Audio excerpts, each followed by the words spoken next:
ಧರ್ಮಸ್ಥಳ ಕೇಸಲ್ಲಿ ಶವಗಳ ಶೋಧಕ್ಕೆ ಸರ್ಕಾರ ಸದ್ಯಕ್ಕೆ ಅಂದ್ರೆ ತಾತ್ಕಾಲಿಕವಾದಂತಹ ಬ್ರೇಕ್ ಅನ್ನ ಹಾಕಿದೆ. ಸಾರ್ವಜನಿಕ ವಲಯದಲ್ಲೂ ಕೂಡ ಈ ಬಗ್ಗೆ ಪರ ವಿರೋಧ ಚರ್ಚೆಗಳು ತಾರಕಕ್ಕೇರಿದ್ವು. ಅಂದ್ರೆ ಅನಾಮಿಕ ತೋರಿಸಂತ ಜಾಗದಲ್ಲಿ ಉತ್ಖನನ ಮಾಡಿದಂತ ಸಂದರ್ಭದಲ್ಲಿ ಆತ ಹೇಳಿದಂತ ಗಂಭೀರ ಸ್ವರೂಪದ ಸಾಕ್ಷಿಗಳೇನು ಸಿಕ್ಕಿಲ್ಲ. ಈ ಹಿನ್ನೆಲೆಯಲ್ಲಿ ಆತನ ಮಾತಿನ ಮೇಲೆ ಎಷ್ಟು ಭರವಸೆ ಇಡಬೇಕು ಅಥವಾ ನಂಬಿಕೆ ಇಡಬೇಕು, ಅನಾವಶ್ಯಕವಾಗಿ ಸರ್ಕಾರ ಎಸ್ಐಟಿ ರಚನೆ ಮಾಡಿ ಖರ್ಚು ಮಾಡ್ತಾ ಹಣವನ್ನ, ಈ ತರದೆಲ್ಲ ಚರ್ಚೆಗಳು ನಡೀತಾ ಇತ್ತು. ಸದ್ಯಕ್ಕೆ ಈಗ ಶವಗಳ ಶೋಧಕ್ಕೆ ಅಂದ್ರೆ ಉತ್ಖನನ ಕಾರ್ಯಕ್ಕೆ, ಗುಂಡಿಗಳನ್ನ ಅಗಿಯುವಂತ ಕಾರ್ಯಕ್ಕೆ ಬ್ರೇಕ್ ಅನ್ನ ಹಾಕಲಾಗಿದೆ. ಎಫ್ಎಸ್ಎಲ್ ವರದಿ ಬರೋ ತನಕ ಉತ್ಖನನ ಕಾರ್ಯ ಇಲ್ಲ ಅಂತ ಹೇಳಿ ಸದನದಲ್ಲೇ ಗೃಹ ಸಚಿವ ಪರಮೇಶ್ವರ್ ಅವರು ಮಾಹಿತಿ ಕೊಟ್ಟಿದ್ದಾರೆ. ಇನ್ನು ಶವಗಳ ಹೂತಿಟ್ಟ ಆರೋಪದಲ್ಲಿ ನಿನ್ನೆ ಅನಾಮಿಕನನ್ನ ವಿಚಾರಣೆಗೆ ಒಳಪಡಿಸಲಾಗಿದೆ. ನಿನ್ನೆ 7 ಗಂಟೆಗಳ ಕಾಲ ಅನಾಮಿಕನನ್ನ ವಿಚಾರಣೆ ಮಾಡಲಾಗಿದೆ. ಬುರುಡೆ ತಂದುಕೊಟ್ಟ ಬಗ್ಗೆ ಎಸ್ಐಟಿಗೆ ಆತ ಮಾಹಿತಿಯನ್ನ ಕೊಟ್ಟಿದ್ದಾನೆ. ಈ ಹಿಂದೆ ಆತ ಒಂದು ನಂಬಿಕೆ ಬರಲಿ ಅಂತ ಹೇಳಿ ನಾನು 100 ಶವಗಳನ್ನ ಹೂತಿಟ್ಟಿದ್ದೀನಿ ಧರ್ಮಸ್ಥಳ ಅರಣ್ಯ ಭಾಗದಲ್ಲಿ, ಅದರಲ್ಲಿ ಒಂದು ತಲೆ ಬುರುಡೆ ಇದು ನೋಡಿ ನಾನು ತಗೊಂಡ್ ಬಂದಿದ್ದೀನಿ ಅಂತ ಹೇಳಿ ಬ್ಯಾಗ್ ಅಲ್ಲಿ ತಂದಿದ್ದ. ಅವತ್ತು ಆತ ತಂದಂತ ಬುರುಡೆ ಯಾರದ್ದು, ಬುರುಡೆ ತಂದ್ಕೊಡೋಕೆ ಯಾರು ಆತನಿಗೆ ಹೇಳಿದ್ರು, ಅನಾಮಿಕ ಇನ್ನಷ್ಟು ಸ್ಥಳಗಳ ಬಗ್ಗೆ ಮಾಹಿತಿ ಕೊಡ್ತಾನ, ಹೀಗೆ ಎಲ್ಲ ಆಯಾಮಗಳಲ್ಲೂ ಎಸ್ಐಟಿ ಇವತ್ತು ತನಿಖೆಯನ್ನ ನಡೆಸುತ್ತೆ. ಎಸ್ಪಿ ದಯಾಮ ನೇತೃತ್ವದಲ್ಲಿ ದೂರುದಾರನನ್ನ ವಿಚಾರಣೆಗೆ ಇವತ್ತು ಕೂಡ ಒಳಪಡಿಸಲಾಗುತ್ತೆ. ಇನ್ನು ಪ್ರಮುಖವಾಗಿ 1994ರಿಂದ 2014ರವರೆಗಿನ ಘಟನೆಗಳ ಸಂಪೂರ್ಣ ಮಾಹಿತಿಯನ್ನ ಸಂಗ್ರಹ ಮಾಡಲಾಗುತ್ತೆ. ಇನ್ನು ಎಲ್ಲೆಲ್ಲಿ ಶವಗಳನ್ನ ಹೂತಿಟ್ಟಿದ್ದ ಅನ್ನೋ ಬಗ್ಗೆನೂ ಕೂಡ ಮಾಹಿತಿಯನ್ನ ಸಂಗ್ರಹ ಮಾಡಲಾಗ್ತಾ ಇದೆ. ಸದ್ಯಕ್ಕೆ ಉತ್ಖನನ ಕಾರ್ಯಕ್ಕೆ ಬ್ರೇಕ್ ಅನ್ನ ಹಾಕಲಾಗಿದೆ. ಸರ್ಕಾರ ಎಫ್ಎಸ್ಎಲ್ ವರದಿ ಬರಲಿ, ಮುಂದೆ ಉತ್ಖನನ ನಡೆಸಬೇಕಾ ಅಥವಾ ಈ ಕೇಸಲ್ಲಿ ತನಿಖೆಯ ಹಾದಿ ಯಾವ ತರ ತಗೊಂಡು ಹೋಗಬೇಕು ಅನ್ನೋ ಕುರಿತಂತೆ ನಿರ್ಧಾರ ಮಾಡುತ್ತೆ ಅಂತೇಳಿ ಪರಮೇಶ್ವರ್ ಅವರ ಸದನದಲ್ಲೇ ಮಾಹಿತಿ ಕೊಟ್ಟಿದ್ದಾರೆ. ಇದೇ ವಿಷಯವಾಗಿ ಇನ್ನಷ್ಟು ಡೀಟೇಲ್ ಆಗಿ ಇನ್ಫಾರ್ಮೇಶನ್ ಅನ್ನು ಕೊಡ್ತಾ ಹೋಗೋದಕ್ಕೆ ನೇರ ಸಂಪರ್ಕದಲ್ಲಿ ಕನೆಕ್ಟ್ ಆಗಿದ್ದಾರೆ ನಮ್ಮ ರಿಪೋರ್ಟರ್ ಮಂಜುನಾಥ್. ಈಗ ಸಾರ್ವಜನಿಕ ವಲಯದಲ್ಲಿ ಒಂದಿಷ್ಟು ಪರ ವಿರೋಧ ಚರ್ಚೆಯ ಮಧ್ಯದಲ್ಲಿ ಅನಾಮಿಕನನ್ನ ಸದ್ಯಕ್ಕೆ ಎಸ್ಐಟಿ ವಿಚಾರಣೆ ಮಾಡ್ತಾ ಇದೆ. ಇವತ್ತು ಯಾವ್ಯಾವ ಆಂಗಲ್ ಅಲ್ಲಿ ಆತನನ್ನ ವಿಚಾರಣೆಗೆ ಒಳಪಡಿಸುತ್ತೆ, ಮತ್ತೆ ಜನರಲ್ಲೂ ಒಂದು ಕುತೂಹಲ ಇದ್ದಿದ್ದು, ಈಗ ನಿನ್ನೆಯಿಂದ ಚರ್ಚೆಗೆ ಬಂದಿರುವಂತ ವಿಷಯ, ಆ ಮಣ್ಣಿನಲ್ಲಿ ಮೂಳೆಗಳು ಕರ್ಗ್ ಹೋಗಿದ್ಯಾ ಅಂತೇಳಿ, ಅದಕ್ಕೆ ಅಫಿಷಿಯಲಿ ಏನೆಲ್ಲ ಇನ್ಫಾರ್ಮೇಶನ್ ಸದ್ಯಕ್ಕೆ ಸಿಗ್ತಾ ಇದೆ? ಎಸ್, ಖಂಡಿತವಾಗ್ಲೂ ಶರ್ಮಿತಾ, ಕಳೆದ 3-4 ದಿನಗಳಿಂದಲೂ ಕೂಡ ಅಷ್ಟೇ ಅನಾಮಿಕನನ್ನ ತೀವ್ರ ವಿಚಾರಣೆಗೆ ಎಸ್ಐಟಿ ಒಳಪಡಿಸುತ್ತಿರುವಂತದ್ದು. ಸದ್ಯಕ್ಕೆ ಆತ ತೋರಿಸುವಂತಹ ಹೊಸ ಜಾಗದಲ್ಲಿ ಯಾವುದೇ ರೀತಿಯಂತ ಉತ್ಖನನ ಕಾರ್ಯ ಅನ್ನುವಂಥದ್ದು ಮಾಡುವಂತದ್ದು ಬೇಡ ಅನ್ನುವಂತ ನಿರ್ಧಾರಕ್ಕೆ ಎಸ್ಐಟಿ ಬಂದಿದೆ. ಕಾರಣ ಏನು ಅಂತಂದ್ರೆ, ಆತ ಇದುವರೆಗೂ 17 ಪ್ಲೇಸ್ಗಳನ್ನ ತೋರಿಸಿದ. 17 ಪ್ಲೇಸ್ಗಳ ಪೈಕಿ 6ನೇ ಸ್ಪಾಟ್ ನಲ್ಲಿ ಮಾತ್ರ ಒಂದಷ್ಟು ಮೂಳೆಗಳ ಅವಶೇಷಗಳು ಸಿಕ್ಕಿರುವಂತದ್ದು ಬಿಟ್ರೆ ಬೇರೆಲ್ಲೂ ಕೂಡ ಅಷ್ಟೇ ಏನು ಸಿಕ್ಕಿಲ್ಲ.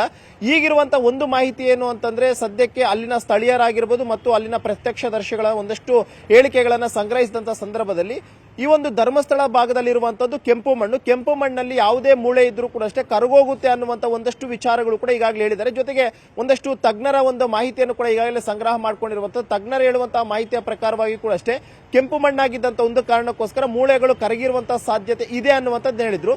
ಇದೇ ಒಂದು ನಿಟ್ಟಿನಲ್ಲಿ ಸದ್ಯಕ್ಕೆ 17 ಪ್ಲೇಸ್ಗಳಲ್ಲಿ ಕೂಡ ಅಷ್ಟೇ ಮಣ್ಣಿನ ಸ್ಯಾಂಪಲ್ಗಳನ್ನ ಈಗಾಗಲೇ ಎಫ್ಎಸ್ಎಲ್ ನ ಅಧಿಕಾರಿಗಳು ಕಲೆಕ್ಟ್ ಮಾಡ್ಕೊಂಡಿದ್ದಾರೆ. ಅದು ಕೂಡ ಅಷ್ಟೇ ಮೇಲ್ಭಾಗದ ಮಣ್ಣು ಮತ್ತು ಗುಂಡಿಯನ್ನು ಅಗದಿದ್ದಾದಂತಹ ಬಳಿಕ ಆಳದಲ್ಲಿರುವಂತಹ ಮಣ್ಣು, 2 ಸ್ಯಾಂಪಲ್ಗಳನ್ನ ಈಗಾಗಲೇ ಕಳಿಸ್ಕೊಂಡಿದ್ದು ಅದನ್ನ ಎಫ್ಎಸ್ಎಲ್ಗೆ ಕಳಿಸ್ಕೊಟ್ಟಿದ್ದಾರೆ. ಇಲ್ಲಿ ಪ್ರಮುಖವಾಗಿ ಏನು ಅಂತಂದ್ರೆ, ಮಣ್ಣಿನಲ್ಲೇನಾದ್ರೂ ಆ ಒಂದು ಮೂಳೆಗಳಾಗಿರ್ಬೋದು, ಅಸ್ಥಿಪಂಜರ ಆಗಿರ್ಬೋದು ಮತ್ತು ಶವವನ್ನು ಊತಿಟ್ಟಂತ ಸಂದರ್ಭದಲ್ಲಿ ಅದು ಸಂಪೂರ್ಣವಾಗಿ ಮೂಳೆಗಳು ಕರಗಿತ್ತು ಅಂತಂದ್ರೆ ಆ ಒಂದು ಮಣ್ಣಿನಲ್ಲಿ ಅದೆಲ್ಲವೂ ಸ್ಯಾಂಪಲ್ಗಳು ಕೂಡ ಅಷ್ಟೇ ಇರುತ್ತೆ. ಅದನ್ನ ಎಫ್ಎಸ್ಎಲ್ ನಲ್ಲಿ ಪತ್ತೆ ಮಾಡಿದ್ರು ಅಂತಂದ್ರೆ ಬಹುತೇಕ ಅಲ್ಲಿ ಶವವನ್ನು ಊತಿಟ್ಟಿರೋದಕ್ಕೆ ಒಂದಷ್ಟು ಸಾಕ್ಷ್ಯಾಧಾರಗಳು ಸಿಗುತ್ತೆ.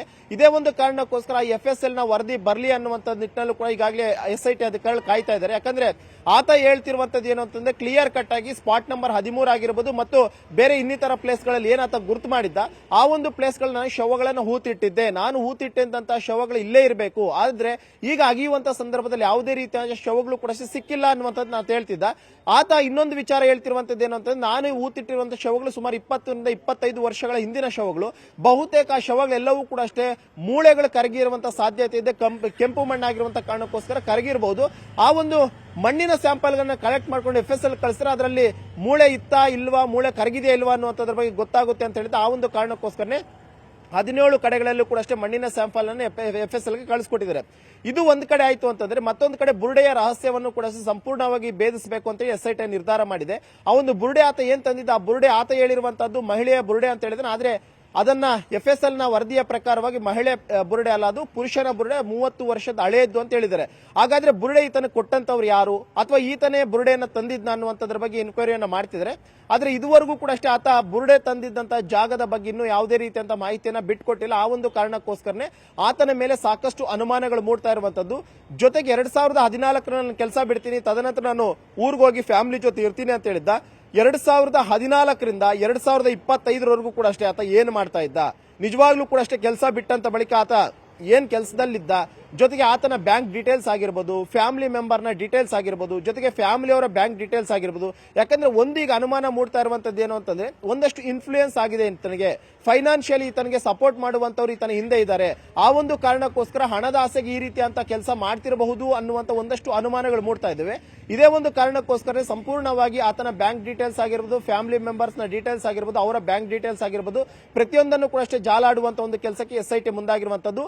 ಇದೇ ಒಂದು ಉದ್ದೇಶವಾಗಿ ಇಟ್ಕೊಂಡು ಒಂದು ಕಡೆ ಈಗಾಗಲೇ ಆತ ತೋರಿಸಿರುವಂತಹ ಪ್ಲೇಸ್ಗಳ ಮಾಹಿತಿ ಸಂಗ್ರಹದ ಜೊತೆಗೆ 1994ರಿಂದ 2014ವರೆಗೂ ಏನೆಲ್ಲ ಮಾಡ್ದ ಆತ, ಎಷ್ಟು ಶವಗಳನ್ನು ಊತಾಕಿದಾನೆ, ಯಾವ ಜಾಗದಲ್ಲಿ ಊತಾಕಿದಾನೆ, ಆತನಿಗೆ ಯಾರು ಮಾಹಿತಿಯನ್ನ ಕೊಡ್ತಾ ಇದ್ರು, ಮತ್ತು ಆತ ಸ್ಪೆಸಿಫಿಕ್ ಆಗಿ ಜಾಗ ಗುರುತು ಮಾಡ್ತಿದ್ದು ಹೇಗೆ ಅನ್ನುವಂಥದ್ರ ಬಗ್ಗೆ ಎನ್ಕ್ವೈರಿ ಆಗ್ತಿದ್ರೆ, ಮತ್ತೊಂದು ಕಡೆ ಈ ಒಂದು ಬುರುಡೆಯ ಬಗ್ಗೆ ಕೂಡ ಸಂಪೂರ್ಣವಾದಂತಹ ಎನ್ಕ್ವೈರಿಯನ್ನ ಮಾಡ್ತಿರುವಂತದ್ದು. ನಿನ್ನೆ ಕೂಡ 7.5 ಗಂಟೆಗಳ ಕಾಲ ಆತನ ತೀವ್ರ ವಿಚಾರಣೆಗೆ ಒಳಪಡಿಸಿದ್ರು. ಇವತ್ತು ಕೂಡ 10ವರೆಗೆ ಆತನನ್ನ ವಿಚಾರಣೆಗೆ ಬರೋದಕ್ಕೆ ಹೇಳಿದರೆ, ಇವತ್ತು ಕೂಡ ಆತ ಬಂದಂತ ವೇಳೆಯಲ್ಲಿ SP ಜಿತೇಂದ್ರ ಕುಮಾರ್ ದಯಾಮ್ ಅವರು ಈ ಎರಡು ಅಂಶಗಳನ್ನು ಇಟ್ಕೊಂಡು, ಒಂದು 1994ರಿಂದ 2016 ಏನಾಯ್ತು, ಮತ್ತು 2014 ಬಳಿಕ ಆತ ಏನೆಲ್ಲ ಕೆಲಸಗಳನ್ನ ಮಾಡ್ತಿದ್ದ, ಮತ್ತು ಆತನ ಹಿನ್ನೆಲೆ ಬಗ್ಗೆ ಇವತ್ತು ಕೂಡ ಅಷ್ಟೇ ಮಾಹಿತಿ ಸಂಗ್ರಹ ಮಾಡುವಂತ ಒಂದು ಕೆಲಸವನ್ನ SIT ಅಧಿಕಾರಿಗಳು ಮಾಡ್ತಾರೆ. ಶರ್ಮಿತಾ, ನೋಡೋಣ ಇವತ್ತು ಏನೆಲ್ಲ ಬೆಳವಣಿಗೆ ಆಗುತ್ತೆ ಅಂತ. ಥ್ಯಾಂಕ್ ಯು ಸೋ ಮಚ್ ಮಂಜು ಅವರೇ ಈ ಕ್ಷಣದ ಮಾಹಿತಿಯನ್ನು ಕೊಟ್ಟಿದ್ದಕ್ಕೆ. ರಾಜ್ಯಾದ್ಯಂತ ಸತತವಾಗಿ ಹಲವಾರು ಭಾಗಗಳಲ್ಲಿ ಮಳೆ ಸುರಿತಾ ಇದೆ. ಇದರಿಂದಾಗಿ ಹಲವಾರು ಸಮಸ್ಯೆಗಳು ಉದ್ಭವವಾಗಿದೆ. ಉಕ್ಕಿ ಹರಿಯುವಂತ ಹಳ್ಳ ದಾಟಿ ಮಕ್ಕಳು ಶಾಲೆಗೆ ಹೋಗಬೇಕು. ಎಲ್ಲಿನ ಪರಿಸ್ಥಿತಿ ಇದು ಅಂತಂದ್ರೆ, ವಿಜಯಪುರದ ಅಲಿಯಾಬಾದ್ನಲ್ಲಿ ಮಕ್ಕಳು ಮಳೆಗಾಲ ಸಂದರ್ಭದಲ್ಲಿ ಪರದಾಟವನ್ನ ಪಡ್ತಾ ಇದ್ದಾರೆ. ಸತತವಾಗಿ ಮಳೆ ಸುರಿದ್ರಂತೂ ಮಕ್ಕಳ ಪರಿಸ್ಥಿತಿ ಹೇಳೋರಿಲ್ಲ ಕೇಳೋರಿಲ್ಲ. ಅಲ್ಲಿ ಹಳ್ಳ ಉಕ್ಕಿ ಹರಿಯುತ್ತೆ. ಭಾರಿ ಮಳೆ ಬಂದಂತ ಸಂದರ್ಭದಲ್ಲಿ ಮಕ್ಕಳಿಗೆ ಬೇರೆ ಆಯ್ಕೆಗಳಿಲ್ಲ, ಅಂದ್ರೆ ಆಪ್ಷನ್ ಇಲ್ಲ. ಹಳ್ಳ ದಾಟಿ ಶಾಲೆಗೆ ಹೋಗಬೇಕು. ವಿಜಯಪುರದ ಅಲಿಯಾಬಾದ್ನಲ್ಲಿ ಮಕ್ಕಳು ಪರದಾಟವನ್ನ ಪಡ್ತಾ ಇದ್ದಾರೆ. ಪೋಷಕರು ಹಗ್ಗ ಹಿಡಿದ್ರೆ ಭಯದಲ್ಲೇ ಹಳ್ಳ ದಾಟಬೇಕು ಮಕ್ಕಳು. ಹಳ್ಳಕ್ಕೆ ಅಡ್ಡಲಾಗಿ ಸೇತುವೆ ನಿರ್ಮಾಣ ಮಾಡಿ ಅಂತ ಹೇಳಿ ಪೋಷಕರು ಹಲವಾರು ವರ್ಷಗಳಿಂದ ಬೇಡಿಕೆಗಳನ್ನ ಇಡ್ತಾ ಬರ್ತಾ ಇದ್ದಾರೆ. ನಾಗಠಾಣ ಶಾಸಕ ವಿಠಲ್ ಕಟಕದೊಂಡ ಅವರಿಗೆ ಜನ, ಅದರಲ್ಲೂ ಪೋಷಕರು ಮನವಿಯನ್ನ ಮಾಡ್ಕೊಂಡು ಬಂದಿದ್ದಾರೆ. ಆದ್ರೆ ಅವ್ರದ್ದು ರೆಡಿಮೇಡ್ ಆನ್ಸರ್ ಯಾವಾಗ್ಲೂ ಇರುತ್ತಲ್ಲ ರಾಜಕಾರಣಿಗಳದು. ಯಾರಾದ್ರೂ ಮನವಿ ಕೊಟ್ಟಾಗ ನಾವು ನೋಡ್ತೀವಿ ಮಾಡ್ತೀವಿ ಅಂತ ಹೇಳಿ, ಅದರಂತೆ ಸೇತುವೆ ಮಾಡ್ತೀವಿ ಅಂತ ಹೇಳಿ ಶಾಸಕರು ಹೇಳಿ ಹೋಗಿದ್ದಾರೆ. ಅದಾದ್ಮೇಲೆ ಈ ಕಡೆ ತಿರುಗಿನೂ ನೋಡಿಲ್ಲ, ತಲೆನೂ ಹಾಕಿಲ್ಲ. ಈ ಹಿಂದೆ ದೇವಾನಂದ್ ಚೌಹಾಣ್ ನಾಗಠಾಣ ಶಾಸಕರಾಗಿದ್ದ ಸಂದರ್ಭದಲ್ಲಿ ಸೇತುವೆ ನಿರ್ಮಾಣಕ್ಕೆ ಪೂಜೆ ಎಲ್ಲ ಮಾಡಿದ್ರು. ಆದಷ್ಟು ಬೇಗನೆ ಸೇತುವೆ ನಿರ್ಮಿಸ್ಕೊಡಿ ಅಂತ ಹೇಳಿ ಮಕ್ಕಳು ಪೋಷಕರು ಮನವಿ ಮಾಡ್ಕೊಂಡಿದ್ದಾರೆ. ಆ ಪರಿಸ್ಥಿತಿ ನೋಡಿ ಹೆಂಗಿದೆ ಅಂತ ಹೇಳಿ. ಜೋರ್ ಮಳೆ ಬಂದಾಗ ಹಳ್ಳ ತುಂಬುತ್ತೆ. ಅಲ್ಲಿ ಪೋಷಕರು ಕೆಲಸ ಕಾರ್ಯ ಬಿಟ್ಟು ಮಕ್ಕಳನ್ನ ಶಾಲೆ ಕಳಿಸ್ಬೇಕು ಅಂತಂದ್ರೆ ನೋಡಿ ಈ ತರ ಹಳ್ಳದ ಉದ್ದಕ್ಕೂ ಹಗ್ಗ ಹಿಡ್ಕೊಂಡು ನಿಂತ್ಕೋಬೇಕು. ಒಂಥರ ಜೀವ ಭಯದಲ್ಲೇ ಮಕ್ಕಳು ಹಳ್ಳ ಹಿಡ್ಕೊಂಡು ದಾಟ್ಬೇಕು. ಒಂದ್ ಕಡೆಯಿಂದ ಇನ್ನೊಂದ್ ಕಡೆ ಸಂಪರ್ಕ ಸಾಧಿಸ್ಬೇಕು ಅಂತಂದ್ರೆ ನೋಡಿ ಆ ಬೈಕ್ ನಲ್ಲಿ ಹಳ್ಳ ದಾಟಿ ಹೋಗುವಂತ ಸಾಹಸ. ಅಕಸ್ಮಾತ್ ನೀರಿನ ಫೋರ್ಸ್ ಜಾಸ್ತಿ ಇದ್ದಾಗ ಆ ಬೈಕ್ ಕೊಚ್ಕೊಂಡು ಹೋದ್ರೆ ಪ್ರಾಣ ಹಾನಿ ಆಗ್ಬಿಡುತ್ತೆ. ನೋಡಿ ಕೆಲವರಂತೂ ಮಕ್ಕಳನ್ನ ಆ ಹಗ್ಗದ ಮುಖೇನ ದಾಟ್ಸೋದ್ ಯಾಕೆ, ಬೈಕಲ್ಲೇ ಕರ್ಕೊಂಡು ಹೋಗ್ಬೋಣ ಅಂತೇಳಿ ಎಷ್ಟು ಸರ್ಕಸ್ ಮಾಡ್ತಾ ಇದ್ದಾರೆ ಅಂತೇಳಿ. ಶಿಕ್ಷಣ ಸಚಿವರಿಗೆ ಕಾಣಿಸ್ತಾ ಇಲ್ವಾ ಅದು? ಲೋಕಲ್ MLAಗೆ ಗಮನಕ್ಕೆ ಬರ್ಲಿಲ್ವಾ ಇದು? ಬಂದಿದೆ, ಇಲ್ಲ ಅಂತಲ್ಲ, ಆದ್ರೆ ನಿರ್ಲಕ್ಷ್ಯ ಮಾತ್ರ ಇನ್ನು ಮುಂದುವರ್ಕೊಂಡು ಹೋಗಿದೆ. ಕಷ್ಟ ಪಡೋದು ಇವ್ರಲ್ವಾ, ಅವ್ರಲ್ವಲ್ಲ. ಬ್ರಿಡ್ಜ್ ಕಟ್ಟಿಸ್ಕೊಡ್ರಿ, ನಮ್ಗ ಹೋಗಾಕ್ ಸಾಲಿಗೆ ಹೋಗಾಕ್ ಇದು ಇಲ್ರಿ. ನಮ್ಗ್ ದಿನ ನಮ್ ಪಾಲಕರು ಕೆಲ್ಸಕ್ಕೆ ಹೋಗೋದ್ ಬಿಟ್ಟು ಇಲ್ಲೇ ನಮ್ಗೆ ಇದು ಮಾಡಾಕ್ ಬರ್ತಾರಿ. ನೀವು ಬ್ರಿಡ್ಜ್ ಕಟ್ಟಿಸ್ಕೊಡ್ರಿ. 2 ವರ್ಷ ಐತ್ರಿ, 5-6 ವರ್ಷ ಆತ್ರಿ ನೀವು ಬ್ರಿಡ್ಜ್ ಕಟ್ಟಿಸ್ಕೊಡಲಾಗಿರಿ. ನಮಗ್ ಬ್ರಿಡ್ಜ್ ಕಟ್ಟಿಸ್ಕೊಡ್ರಿ. ನಮಗ್ ಶಾಲ್ಯಾಗ ಟೀಚರ್ ಸರ್ಗಳು ಬೈಯಾತಾರಿ. ಬುಕ್ ಬ್ಯಾಗ್ ಎಲ್ಲಾ ತೊಯ್ತಾವ್ರಿ. ಮತ್ರಿ ಈಗ ನಾವ್ ಹೆಂಗ್ ಹೋಗುದ್ ಬರೋದ್ ಮಾಡೋಣ್ರಿ. ಮಳಿ ಬತ್ತಂದ್ರಿ ಈಗ ನಮಗ್ ಒಯ್ದು ಬಿಡಾಕ್ ಯಾರು ಇರಂಗಿಲ್ರಿ. ಹಾ ರೀ, ಜಾರ್ ಬೀಳ್ತೇವ್ರಿ. ಮತ್ ನೀರ ಒಂದೊಂದ್ಸತಿ ಹರಿದು ಹೋಗ್ತೇವ್ರಿ. 100-150 ಹೊಲಗಳು ಅದಾವ ಈ ಕಡೆ ಈ ಹಾದಿಗೆ. ಶಾಲಿ ಮಕ್ಕಳು ಬರ್ತಾರ, ಆಮೇಲೆ ರೈತರು ಅಡ್ಡಾಡ್ತಾರ, ಆಮೇಲೆ ಹೊಸದಾಗಿ ಇನ್ನೊಂದ್ ಊರಿಗೆ ಹೋಗೋ ಜನನು ಅಡ್ಡಾಡ್ತಾರ ಈ ರಸ್ತೆದಿಂದ. ಅಡ್ಡಾಡುವಾಗ ಮತ್ತು ರೈತರು ಕೈಪಲ್ಲೆ, ಆಮೇಲೆ ಅವರ ವಾಹನಗಳನ್ನ ಏನು ದಿನಚರಿ ಏನು ಬೇಕಾದಂತ ಸಾಮಾನುಗಳು ತರಾಕ ಹೋಗಾಕ ಇದು ಒಂದೇ ಹಾದಿ ರೀ ಇರೋದು. ಒಂದೇ ಹಾದಿ ಬರ್ಲಾಕ ಸಿಕ್ಕಾಪಟ್ಟಿ ತೊಂದ್ರೆ ಐತ್ರಿ. ಇದು 15-20 ವರ್ಷ ಆಯ್ತು ಈ ಹಳ್ಳಕ್ಕ ನಾವು ಬ್ರಿಡ್ಜ್ ಮಾಡತ್ತೆ ಹೇಳ್ತಾ ಇದ್ದೇವೆ. ಯಾವುದೇ ತರನಾಗಿ ಬ್ರಿಡ್ಜ್ ಮಾಡ್ತಾ ಇಲ್ಲ. ಇಲ್ಲಿವರೆಗೂ ಮಾಡಿಲ್ಲ. ಒಂದು 4-5 MLA ಚೇಂಜ್ ಆಗಿ ಹೋಗ್ಯಾರ. ಇಲ್ಲಿ 4-5 MLA ಚೇಂಜ್ ಆಗಿ ಹೋಗ್ಯಾರ. ಆದ್ರೂ ಯಾವುದೇ ಪರಿಹಾರ ಅಂತೂ ನಮ್ಗೆ ಸಿಕ್ಕಿಲ್ಲ ಇಲ್ಲಿವರೆಗೆ. ಆದ್ರೂ ನೀರು ಒಂದು ಟೈಮ್ದಾಗ ಕಡಿಮೆ ಇರ್ತೈತಿ, ಕೆಲವೊಂದು ಟೈಮ್ದಾಗ ಮಳೆ ಜಾಸ್ತಿ ಆಗಿ ಮೇಲ್ಗಡೆ ಬಿಜಾಪುರಕ್ಕೆ ಅದು ಮಳೆ ಆಯ್ತಂದ್ರ ನೀರ್ ಜಾಸ್ತಿ ಬಂದು ನಮಗೂ ಗೊತ್ತಾಗಿರೋದಿಲ್ಲ. ಚಿಕ್ಕ ಮಕ್ಳು ಶಾಲೆಗೆ ಹೋಗಿ ಬರ್ತಿರ್ತಾರ, ಅವಾಗ ನೀರ್ ಜಾಸ್ತಿ ಆಗಿದ್ದು ಅವ್ ಮಕ್ಕಳಿಗೆ ಅಂತ ತಿಳಿಯೋದಿಲ್ಲ. ಅವ್ ಅಕಸ್ಮಾತ್ ಏನ್ ಮಗ ಸಲ 10th ಅದನ್ರಿ, ನಾ LKG UKG ಇದ್ದ ಹೆಗಲ ಮೇಲೆ ಅಂತ ಆಡ್ಸೋದು ಅವಾಗ ನಡೆದು ನಾವು ಮಾಡ್ಕೋತ ಹೊಂಟಿವಿ. ಆಗಿಲ್ಲ ಹೊಟ್ಟೆ ಎಲ್ಲಾರು ಬಂದ್ರು, ಬರೀ ಮಾಡ್ತೀನಿ ಅಂದ್ರು, ಪೂಜೆನ ಮಾಡಿದ್ರು, ಹೋದ್ರು, ಕೆಲಸ ಅಲ್ಲಿ ಹೊಟ್ಟೆ. ಅದಕ್ಕೆ ಈಗಿದ್ದ ಶಾಸಕರಿಗೆ ನಾವು ಆಲ್ರೆಡಿ ಹೇಳೇವು, ಅವ್ರು ಮಾಡ್ತೀನಿ ಅಂತ ಹೇಳಿ ಆಲ್ರೆಡಿ ಆಶ್ವಾಸನೆ ಕೊಟ್ಟಾರ. ಮತ್ತೆ ಆಲ್ರೆಡಿ ಇಂಜಿನಿಯರ್ ಮನುಷ್ಯನ್ ಮಾಪಿ ಹೊಲ್ತಂಗಾರ. ಅದು ಇಷ್ಟು ದಿನ ನಮ್ ಗೋಳ್ ಸಿಕ್ಕಾಪಟ್ಟಿತ್ತು. ಈಗ ಅವ್ರಿಗೆ ಒಂದು ನಮ್ಮ ಗೋಳ್ ಎಲ್ಲ ಹೇಳಿದ ಬಳಕ ಮಾಡ್ತೀನಿ ಅಂತ ಹೇಳ್ಯಾರ. ಆದ್ರೆ ಆದಷ್ಟು ಜಲ್ದಿ ಆಗ್ಬೇಕು. ಯಾಕಂದ್ರೆ ಇಲ್ಲಿ ರೈತರು ಹೆಂಗಿರ್ತಾರಪ್ಪ ಅಂದ್ರೆ ಎಲ್ಲರೂ ಪಟ್ಟಿ ಹಾಕಿ ಮಾಡೋಣ, ಬ್ರಿಡ್ಜ್ ಫುಲ್ ಪಟ್ಟಿ ಹಾಕಿ ಮಾಡೋ ಆಲ್ರೆಡಿ ಎಲ್ಲರೂ ಒಂದ್ 2 ಸಲ ಮೀಟಿಂಗ್. ಇದೇ ವಿಷಯವಾಗಿ ಇನ್ನಷ್ಟು ಡೀಟೇಲ್ ಆಗಿ ಇನ್ಫಾರ್ಮೇಶನ್ ಕೊಡ್ತಾ ಹೋಗೋದಕ್ಕೆ ಫೋನ್ ಸಂಪರ್ಕದಲ್ಲಿ ಕನೆಕ್ಟ್ ಆಗಿದ್ದಾರೆ ನಮ್ಮ ರಿಪೋರ್ಟರ್ ಗುರುರಾಜ್. ಈ ಅಲಿಯಾಬಾದ್ ಅನ್ನೋದು ವಿಜಯಪುರ ಜಿಲ್ಲಾ ಕೇಂದ್ರದಿಂದ ಎಷ್ಟು ದೂರದಲ್ಲಿದೆ, ಮತ್ತೆ 10 ವರ್ಷಗಳಿಂದ ಇದೇ ಸಮಸ್ಯೆಯನ್ನು ಎದುರಿಸ್ತಿದ್ದಾರೆ ಅಂದ್ರೆ ಎಸ್ಪೆಷಲಿ ಈ ಚುನಾವಣೆ ಸಂದರ್ಭದಲ್ಲಿ ಯಾವ ತರ ಆಶ್ವಾಸನೆಗಳು ಇವ್ರಿಗೆ ಸಿಕ್ಕಿತ್ತು, ಈಗ ಯಾವ ತರ ಆಕ್ರೋಶ ವ್ಯಕ್ತಪಡಿಸ್ತಾ ಇದ್ದಾರೆ, ಎಷ್ಟು ಕಷ್ಟ ಆಗ್ತಿದೆ ಮಕ್ಕಳಿಗೆ, ಪೋಷಕರಿಗೆ? ಶರ್ಮಿತಾ, ಏನಂತಂದ್ರೆ ವಿಜಯಪುರ ಜಿಲ್ಲೆಯಲ್ಲಿರುವಂತಹ ಅಲಿಯಾಬಾದ್ ಗ್ರಾಮ ಏನಿದೆ, 2 ಗ್ರಾಮ ಬುರಾನ್ಪುರ ಮತ್ತೆ ಅಲಿಯಾಬಾದ್ ಮಧ್ಯದಲ್ಲಿ ಇರುವಂತಹ ಒಂದು ಹಳ್ಳ ಇದೆ. ಇದು ಪ್ರತಿ ವರ್ಷವೂ ಪ್ರತಿ ತಿಂಗಳು ಹರಿತಾ ಇರುತ್ತೆ ನೀರು. ಆದ್ರೆ ಮಳೆಗಾಲದಲ್ಲಿ ಇದರ ಫೋರ್ಸ್ ಜಾಸ್ತಿ ಇರುತ್ತೆ, ಬೇಸಿಗೆ ಕಾಲದಲ್ಲಿ ಇದ್ರ ಪ್ರಮಾಣ ಕಡಿಮೆ ಇರುತ್ತೆ. ಜೊತೆಗೆ ಕಾಲುವೆಯಿಂದ, ಕೃಷ್ಣಾ ನದಿಯಿಂದ ಕಾಲುವೆ ಮೂಲಕ ನೀರು ತುಂಬುವುದಕ್ಕೂ ಸಹಿತ ಇದೇ ಹಳ್ಳದ ಮೂಲಕ ನೀರನ್ನ ನ್ಯಾಚುರಲ್ ಫ್ಲೋ ಅಲ್ಲಿ ಹೋಗ್ಲಿ ಅನ್ನೋ ಕಾರಣಕ್ಕೆ ಇದೇ ಫ್ಲೋ ಅಲ್ಲಿ ಬಿಡ್ತಾ ಇರೋದ್ರಿಂದ ಪ್ರತಿ ದಿನವೂ ಇಲ್ಲಿ ಮಕ್ಕಳಿಗೆ ಸಮಸ್ಯೆ ಆಗ್ತಿರುವಂತದ್ದು. ಮಳೆಗಾಲದಲ್ಲಿ ಇದ್ರ ಪ್ರಮಾಣ ದುಪ್ಪಟ್ಟಾಗಿರುತ್ತೆ. ಹಾಗಾಗಿನೇ ಗ್ರಾಮಸ್ಥರು ಹಗ್ಗದ ಮೂಲಕ ವಿದ್ಯಾರ್ಥಿಗಳನ್ನ ಒಂದು ಭಾಗದಿಂದ ಮತ್ತೊಂದು ಭಾಗಕ್ಕೆ ಸೇರಿಸೋ ವ್ಯವಸ್ಥೆಯನ್ನು ಮಾಡ್ತಾ ಇದ್ದಾರೆ. ಇದು ಪ್ರತಿದಿನ ಕುಟುಂಬಸ್ಥರಿಗೆ ನಿತ್ಯ ಇದೊಂದು ಕೆಲಸ ಆಗಿಬಿಟ್ಟಿದೆ. ಮಕ್ಕಳನ್ನ ಶಾಲೆಗೆ ಕಳಿಸೋದು, ಕರ್ಕೊಂಡ್ ಬರೋದು ಒಂದು ಪ್ರತಿನಿತ್ಯ ಕೆಲಸ. ಇಲ್ಲಿರುವಂತಹ ಸುಮಾರು 50ಕ್ಕೂ ಅಧಿಕ ಕುಟುಂಬಗಳೆಲ್ಲ ಕೂಲಿ ಕಾರ್ಮಿಕ ಕುಟುಂಬಗಳು ಮತ್ತೆ ರೈತ ಕುಟುಂಬಗಳಿವೆ. ಅವರಿಗೆ ಪ್ರತಿನಿತ್ಯ ಇದೊಂದು ಕೆಲಸ ಆಗಿರುವಂತದ್ದು. ಈಗಾಗಲೇ ಹಿಂದೆ ಶಾಸಕರಾಗಿರುವಂತಹ ವಿಠಲ್ ಕಡಗಣ್ಣವರು ಇದ್ರ ಬಗ್ಗೆ ಗಮನ ಹರಿಸ್ತೀನಿ ಅಂತ ಸಲಹೆಯನ್ನ ಕೊಟ್ಟಿದ್ದಾರೆ, ಮನವಿಯನ್ನ ಕೊಟ್ಟಿದ್ದಾರೆ. ಆದ್ರೆ ಈ ಹಿಂದಿನ ಶಾಸಕರಾಗಿರುವಂತಹ ದೇವಾನಂದ ಚವ್ಹಾಣ್ ಅವರು ಇದಕ್ಕೆ ಪೂಜೆಯನ್ನ ಸಲ್ಲಿಸಿದ್ರು, ಆದ್ರೆ ಕೆಲಸವನ್ನ ಮುಂದುವರಿಸಲಿಲ್ಲ. ಅದರ ಪರಿಣಾಮವಾಗಿ ಈಗ ಇಷ್ಟು ಸಮಸ್ಯೆ ಆಗ್ತಾ ಇರುವಂತದ್ದು. ಕಳೆದ ವರ್ಷ ಸಹಿತ ಇದ್ರ ಬಗ್ಗೆ ದೊಡ್ಡ ಹೋರಾಟ ನಡೆಯಿತು. ಅವಾಗ ಭರವಸೆನ ನೀಡಿದ್ರು, ಆದಷ್ಟು ಬೇಗ ಇದನ್ನ ಮಾಡ್ತೀವಿ ಅಂತ ಹೇಳಿ. ನಿಮ್ಗೆ ಸೇತುವೆ ಕಟ್ಟೋದಾಗದೇ ಇದ್ರೆ ಬಾಂದಾರ ಅಥವಾ ಬ್ರಿಡ್ಜ್ ಅನ್ನ ಕಟ್ಟಿ ಅಂತ ಹೇಳಿ ಇಲ್ಲಿನ ಜನರನ್ನು ಮನವಿ ಮಾಡ್ತಾ ಇದ್ದಾರೆ. ಸಣ್ಣ ಪ್ರಮಾಣದಲ್ಲಿ ಬಾಂದಾರ ಆದ್ರೂ ಸಹಿತ ಮಕ್ಕಳು ಅದ್ರ ಮೇಲೆ ನಡ್ಕೊಂಡ್ ಬರ್ಬೋದು ಅನ್ನೋದು ಇಲ್ಲಿನ ಜನರ ಒಂದು ಆಸೆ ಆಗಿರುವಂತದ್ದು. ಸರ್ಕಾರ ಅದಕ್ಕೂ ಸಹಿತ ಮನಸ್ಸು ಮಾಡಬೇಕು ಅಂತ ಹೇಳಿ ಇಲ್ಲಿನ ಗ್ರಾಮಸ್ಥರು ಆಗ್ರಹ ಮಾಡ್ತಾ ಇದ್ದಾರೆ. ಶರ್ಮಿತಾ, ನೋಡಿ ಸುದ್ದಿ ಫಾಲೋ ಅಪ್ ಮಾಡೋಣ. Thank you so much Gururaj, ಈ ಕ್ಷಣದ ಮಾಹಿತಿಯನ್ನ ಕೊಟ್ಟಿದ್ದಕ್ಕೆ. ಕೇವಲ ವಿಜಯಪುರದ ಸಮಸ್ಯೆ ಅಂತ ತಿಳ್ಕೊಬೇಡಿ, ಗದಗ್ನಲ್ಲೂ ಅಷ್ಟೇ ಮಳೆ ಬಂತು ಅಂತಂದ್ರೆ ಸಾಲು ಸಾಲು ಸಮಸ್ಯೆಗಳು ಉದ್ಭವವಾಗಿರುತ್ತೆ, ಸೃಷ್ಟಿಯಾಗ್ಬಿಡುತ್ತೆ. ಗಜೇಂದ್ರಗಡ ಹಾಸ್ಟೆಲ್ ವಿದ್ಯಾರ್ಥಿಗಳಿಗೆ ಸಂಕಷ್ಟ ಎದುರಾಗಿದೆ. ಮುಷಿಗೇರಿಯ ಹಾಸ್ಟೆಲ್ನಲ್ಲಿ ಪ್ರತಿದಿನ ಮಳೆಗಾಲದ ಸಂದರ್ಭದಲ್ಲಿ ಸಮಸ್ಯೆ ಎದುರಾಗ್ತಾ ಇದೆ. ಕಾರಣ ಮಳೆ ಬಂತು ಅಂತಂದ್ರೆ ಮುಷಿಗೇರಿ ವಸತಿ ನಿಲಯ ಸೋರ್ತಾ ಇದೆ. 6ರಿಂದ 10ನೇ ತರಗತಿಯ ವಿದ್ಯಾರ್ಥಿಗಳ ಹಾಸ್ಟೆಲ್ ಇದು. ಮಳೆ ಬಂತು ಅಂದ್ರೆ ಒಂದು ಹಾಸ್ಟೆಲ್ನಲ್ಲಿ ಬೆಚ್ಚ ಕೂತ್ಕೊಳ್ಳೋದಕ್ಕೆ ವ್ಯವಸ್ಥೆ ಇಲ್ಲ, ಓದ್ಕೊಳ್ಳೋದಕ್ಕೆ ವ್ಯವಸ್ಥೆ ಇಲ್ಲ. ಕಾರಣ ಸೋರ್ತಾ ಇದೆ ವಸತಿ ನಿಲಯದಲ್ಲೇ ಮಕ್ಕಳು ವಾಸ ಮಾಡ್ತಾ ಇದ್ದಾರೆ. ಕಟ್ಟಡದ ಗೋಡೆಗಳು ಕೂಡ ಬೆರುಕು ಬಿಟ್ಟಿವೆ. ಮೂಲ ಸೌಕರ್ಯ ನಮಗೆ ಒದಗಿಸಿಕೊಡಿ, ನಾವು ಓದಬೇಕು ಅಂತೇಳಿ ವಿದ್ಯಾರ್ಥಿಗಳು ಪ್ರತಿಭಟನೆಯನ್ನ ಮಾಡಿದ್ದಾರೆ.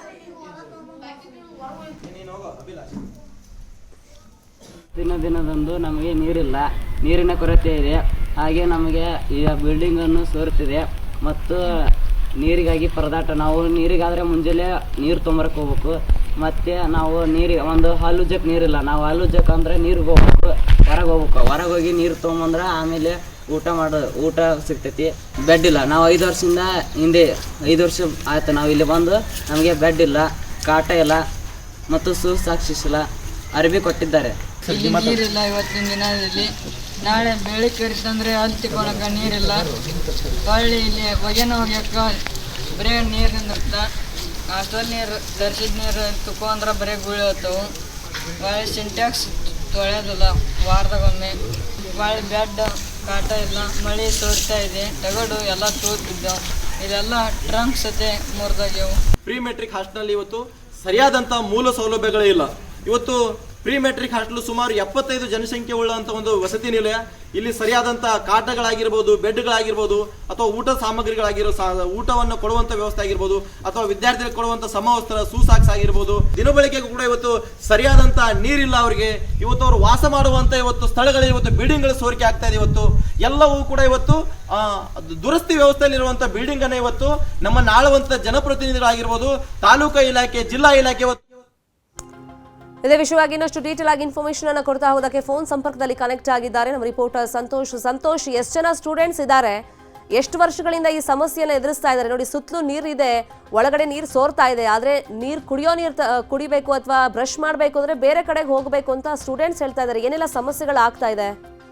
ಹೌದು ಶರ್ಮಿತಾ, ಗದಗ ಜಿಲ್ಲೆಯ ಗಜೇಂದ್ರ ತಾಲೂಕಿನ ಮುಸ್ತಿಗಿರಿ ಗ್ರಾಮದಲ್ಲಿರ್ತಕ್ಕಂಥ ಹಿಂದುಳಿದ ವರ್ಗಗಳ ಮೆಟ್ರಿಕ್ ಪೂರ್ವದ ಒಂದು ವಸತಿ ನಿಲಯ ಇದು. ಈ ವಸತಿ ನಿಲಯದಲ್ಲಿ ಸುಮಾರು 6ನೇ ತರಗತಿಯಿಂದ 10ನೇ ತರಗತಿವರೆಗೆ ಸುಮಾರು 75 ವಿದ್ಯಾರ್ಥಿಗಳು ಕೂಡ ಇಲ್ಲಿ ವ್ಯಾಸಂಗ ಮಾಡ್ತಾ ಇದ್ದಾರೆ.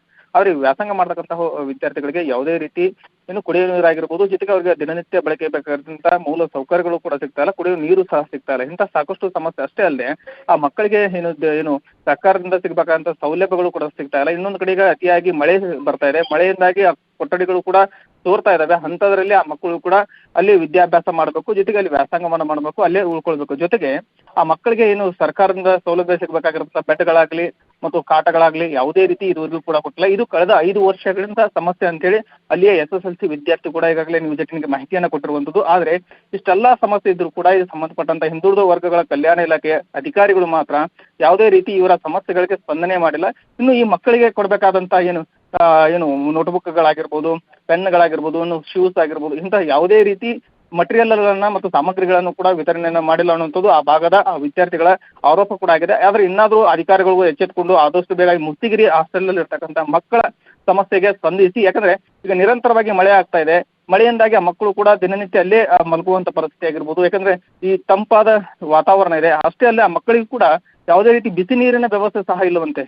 ಯಾಕಂದ್ರೆ ಸುಮಾರು ಎಲ್ಲ ಸಣ್ಣ ಮಕ್ಕಳು, ಯಾಕಂದ್ರೆ 6ನೇ ತರಗತಿಯಿಂದ 10ನೇ ತರಗತಿಯ ಮಕ್ಕಳು ಕೂಡ ಇವರು ಸಣ್ಣ ಮಕ್ಕಳೇ ಇರ್ತಾರೆ. ಆದ್ರೆ ಗ್ರಾಮೀಣ ಭಾಗದ ಬಡ ವಿದ್ಯಾರ್ಥಿಗಳಿಗಾಗಿ ಈ ಒಂದು ವಸತಿ ನಿಲಯವನ್ನ ಕಟ್ಟಿಸಲಾಗಿದೆ. ಅಲ್ಲಿ ಬರ್ತಕ್ಕಂತ ಬಡ ವಿದ್ಯಾರ್ಥಿಗಳಿಗೆ ಯಾವುದೇ ರೀತಿ ಸರ್ಕಾರದ ಮೂಲ ಸೌಕರ್ಯಗಳು ಕೂಡ ಸಿಗ್ತಾ ಇಲ್ಲ ಅಂತಂದ್ರೆ ಯಾವ ರೀತಿಯಾಗಿ ಆ ಮಕ್ಕಳು ಕೂಡ ಸಮಸ್ಯೆನ ಎದುರಿಸ್ತಾ ಇರ್ಬೋದು. ಯಾಕಂದ್ರೆ ಈ SSLC ವಿದ್ಯಾರ್ಥಿಗಳಿಗಾಗಿ, ಯಾಕಂದ್ರೆ ಈಗ SSLC ಮುಗಿದ್ಮೇಲೆ ಉನ್ನತ ಗುಣಮಟ್ಟದ ಶಿಕ್ಷಣವನ್ನು ಪಡಿಬೇಕು, ಇಲ್ಲಿ ನಮಗೂ ವಸತಿ ನಿಲಯ ಇದ್ರೆ ಒಂದಿಟ್ಟು ಓದೋದಕ್ಕೆ ಅನುಕೂಲ ಆಗುತ್ತೆ ಅಂತಾರೆ. ಆದ್ರೆ ಬಟ್ ಇಲ್ಲಿ ಅಲ್ಲಿದ್ದಂತಹ ವಿದ್ಯಾರ್ಥಿಗಳಿಗೆ ಯಾವುದೇ ರೀತಿ ಅನುಕೂಲಗಳು ಕೂಡ ಇಲ್ಲ ಅನ್ನೋದು ದುರ್ದೈವದ ಸಂಗತಿ ಅಂತಾನೆ ಹೇಳ್ಬೋದು ಶರ್ಮಿತಾ.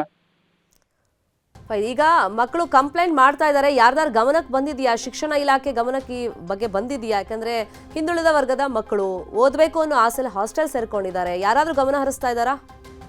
ಹೌದು ಶರ್ಮಿತಾ, ಈಗಾಗಲೇ ನ್ಯೂಸ್ 18 ಕನ್ನಡ ಈಗಾಗಲೇ ಈ ಒಂದು ಹಿಂದುಳಿದ ವರ್ಗಗಳ ಕಲ್ಯಾಣ ಇಲಾಖೆ ಅಧಿಕಾರಿಗಳ ಗಮನಕ್ಕೂ ಕೂಡ ತರುವಂತ ಕೆಲಸ ಮಾಡಿ ಆದಷ್ಟು ಬೇಗ ನಾವು ಇಲ್ಲಿ ಭೇಟಿ ನೀಡಿ ಆ ಮಕ್ಕಳ ಸಮಸ್ಯೆಗೆ ನಾವು ಸ್ಪಂದಿಸ್ತೀವಿ ಅನ್ನುವಂತ ಮಾಹಿತಿಯನ್ನು ಕೂಡ ಕೊಟ್ಟಿದ್ದಾರೆ. ಆದ್ರೆ ಆದಷ್ಟು ಬೇಗ, ಯಾಕಂದ್ರೆ ಇಲ್ಲಿ ಇರ್ತಕ್ಕಂಥ 75 ವಿದ್ಯಾರ್ಥಿಗಳು ಬಡ ವಿದ್ಯಾರ್ಥಿಗಳಾಗಿದ್ದಾರೆ, ಆದ್ರೆ ಅವ್ರಿಗೆ ಬೇಕಾದ ಸೌಕರ್ಯವನ್ನ ಕಲ್ಪಿಸುವಂತ ಕೆಲಸ ಈ ಒಂದು ಹಿಂದುಳಿದ ವರ್ಗಗಳ ಕಲ್ಯಾಣ ಇಲಾಖೆಯಿಂದ ಆಗ್ಬೇಕಾಗಿದೆ. ಆದ್ರೆ ಇದುವರೆಗೂ ಕೂಡ ಆಗಿಲ್ಲ. ಇನ್ನಾದ್ರೂ ಅಧಿಕಾರಿಗಳು ಎಚ್ಚೆತ್ಕೊಂಡು ಹೋಗಿ ಆ ಭೇಟಿ ನೀಡಿ ಅಲ್ಲಿ ಮಕ್ಕಳ ಸಮಸ್ಯೆಗೆ ಸ್ಪಂದಿಸುವಂತ ಕೆಲಸ ಮಾಡಬೇಕಾಗಿದೆ ಶರ್ಮಿತಾ.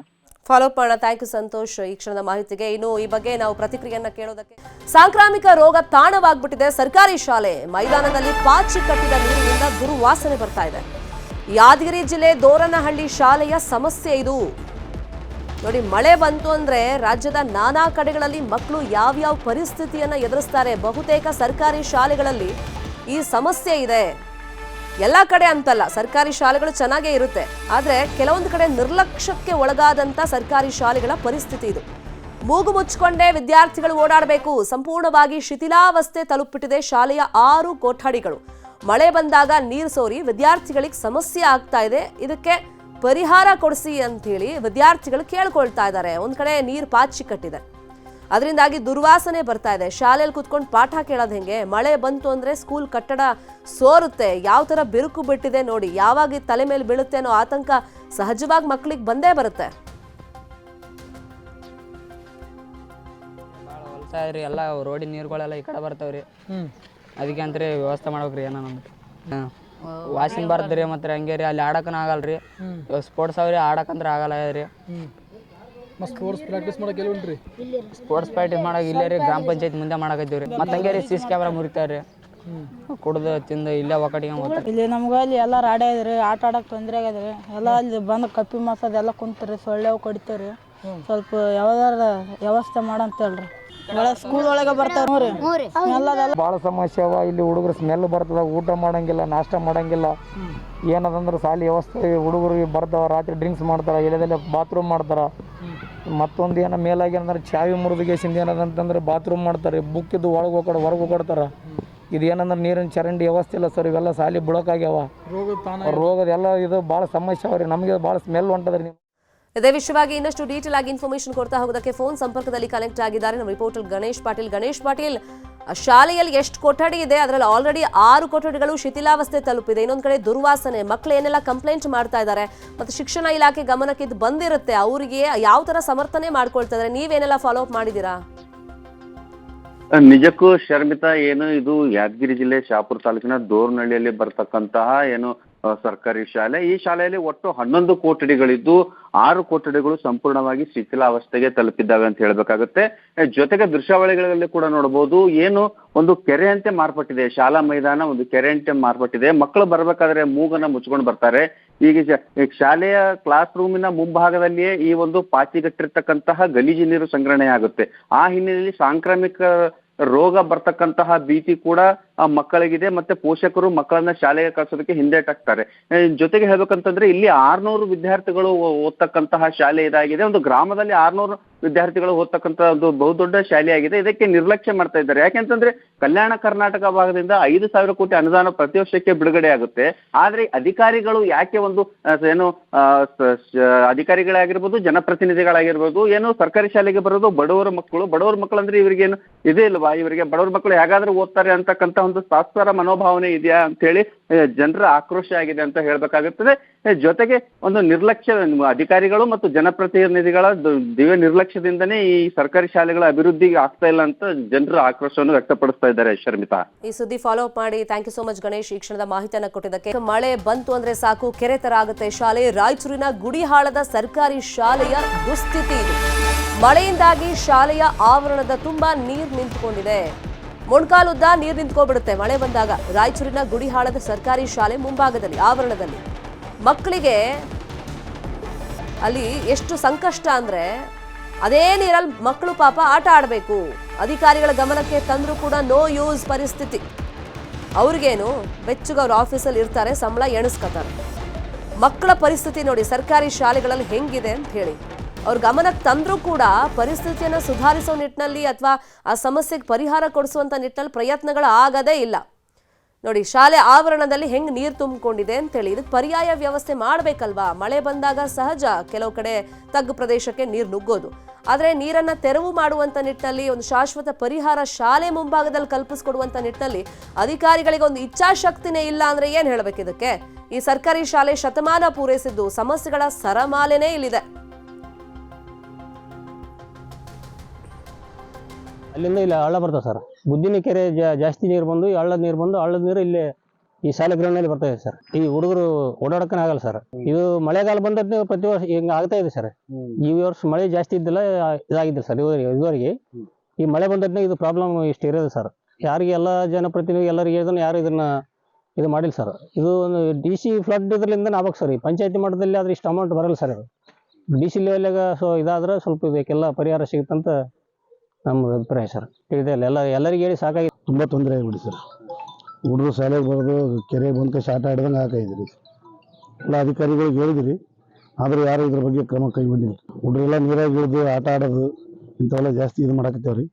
ಆದಷ್ಟು ಬೇಗ ಇದಕ್ಕೆ ಒಂದು ಸ್ವಲ್ಪ ಪರಿಹಾರ ಕೊಟ್ಟರೆ ಅನುಕೂಲ ಆಗುತ್ತೆ ಅಂತ ಹೇಳ್ತೀವಿ. ಪಂಚಾಯತಿಯವರಿಗೆಲ್ಲ ಹೇಳಿಕೆ ಕಂಪ್ಲೇಂಟ್ ಇದು ಮಾಡಿರಿ, ಆದ್ರೆ ಇನ್ನವರೆಗೆ ಆದ್ರೂ ಏನು ಮಾಡಿಲ್ಲ ಸರ್. ಶಾಲೆ ಆವರಣದ ಒಂದು ಬೋರ್ ಐತ್ರಿ.